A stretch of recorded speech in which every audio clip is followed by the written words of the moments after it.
My name is Kathy Matthews. I live in Climax, North Carolina, and I am a organ recipient. My name is Susan Hunt. I'm from Asheboro, North Carolina, and my son was a donor. My son was 20 years old when he passed away. He passed away of an accidental fentanyl poisoning, and he wanted to be a donor since way before he could drive. That was just kind of the kid he was. He always wanted to help other people, and I remember when we went and got it put on his license, and I had forgotten about it, but he was the one that said, "Don't forget, Mom, I'm an organ donor." I said, "We got you, honey." During my discharge process at Duke after my transplant, I filled out a brief questionnaire with just my name, age, hobbies, and a statement. And that statement was of extreme gratitude, and I promised to honor and protect this gift that I was given for the rest of my life. A couple months later, I received a response to that, and I immediately received a letter, and I received a picture of Keaton. And I immediately shared that with my family and friends. And then my friend, I had a friend that was scoured Facebook and the internet for 2 days because she said something in the picture of Keaton looked familiar. And so she did that. She found a video of Susan's interview at her church that she had done shortly after Keaton passed away. And in that video, she read, so my crazy friend saw the picture, said that something seemed familiar. So she spent the next 2 days scouring the internet and Facebook to see if she could find something, a picture or something that, would lead her to who this person was. And she found a video that she found a video that Susan had done at her church shortly after Keaton had passed away.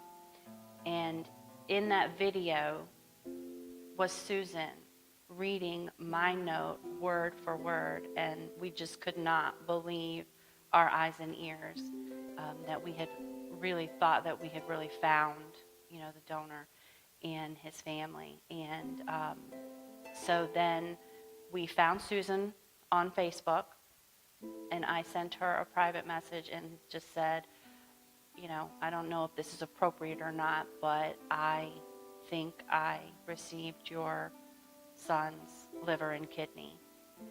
And she immediately came back and said, "Can I call you?" And so I gave her my phone number, and she called me, and we talked for about 15 minutes.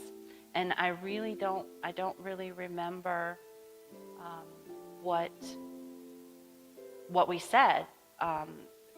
It was just an amazing experience, but I just don't remember exactly what we said. I know there were some thank yous. I know there was, she asked me how I was doing. Was I well? Was I healthy? And a little bit about myself. She told me a little bit about Keaton. And then we said goodbye. And I jumped up and down in the house. I couldn't believe that we had found them, and found out that they lived 20 minutes from our house. We live in the same county. And it was just amazing to find that out. And then over the next couple of months, we texted a couple of times, and then she invited me to participate in National Donor Sabbath at her church.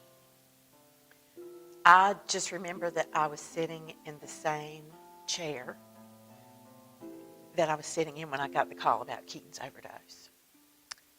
So I just remember thinking,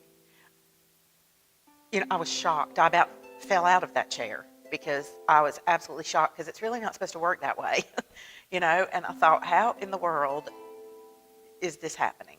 How does she know So I just sat and stared at it a minute. Then I went up and I walked very slowly downstairs to my husband, and I said, you're not going to believe this. Look at this text I just got. And I think he just said, wow. And I said, what do we do? Do we call? What do we do? And I couldn't even breathe, I was like, okay, just calm down. Everybody just calm down. It was just us two. I was like, just chill out. What are we going to do? So I remember I called her, and I think I started crying. And I asked her how she was doing. And she did tell me a little bit about herself, but she wanted to know about Keaton. And I think I even asked her if she was drinking a lot of water and all this, like, Mom, are you drinking a lot of water? You make sure you're taking care of yourself or whatever, because Keaton didn't drink soda and stuff. All he drank was water and milk. So that should be a really good kidney, because he really took care of his, of his body. So, and he, ran and different things. So anyway, we talked about that for a few minutes. And then I think we just decided, we were trying to figure out how we could go from there and what we could say. But I was absolutely overjoyed. I was crying, I think, the whole time. And then when I hung up, I still couldn't quit crying. I was just so happy that whoever had gotten these organs, was well.